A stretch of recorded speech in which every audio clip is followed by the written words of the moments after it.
Hello everyone, আসসালামু আলাইকুম। আশা করি সবাই ভালো আছেন এবং সুস্থ আছেন। তো ভ্লগটি যে যেখান থেকে দেখছেন অবশ্যই কমেন্ট করতে ভুলবেন না। তো আজকে সবাই আমরা একসাথে চলে গিয়েছিলাম বুমার্সে, বিকজ আমার বোনের কয়েকজন কলিগের ইনভাইট ছিল এজন্য। তারপরে আমরা ওইখানে যেয়ে আমাদের মেনু কার্ড দিল, আমরা দেখলাম যে আমরা কি কি খাবো, সেগুলো আমরা চুজ করেছিলাম। তো সেখান থেকেই আমাদেরকে দেওয়া হচ্ছিল। তো মেইনলি আমরা বুমার্সে গিয়েছিলাম কারণ বুমার্সের খাবার তো অ্যাজ অলওয়েজই অনেক ভালো থাকে। তো আমরা সবাই মিলে ডিসাইড করছিলাম যে আমরা বুমার্সেই যাব, কারণ বুমার্সের খাবার আমরা ছোটবেলা থেকে খেয়ে আসছি, আমাদের কখনো খারাপ লাগেনি। রিসেন্ট যারা বুমার্সে খেয়েছেন তারাই বুঝবে বুমার্সের টেস্টটা কেমন বাজে করে ফেলছে।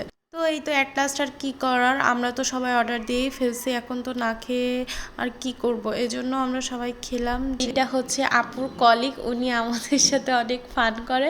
তো ভিডিওটা এই পর্যন্ত, যাদের যাদের ভালো লাগবে সবাই লাইক, কমেন্ট এবং শেয়ার করতে ভুলবেন।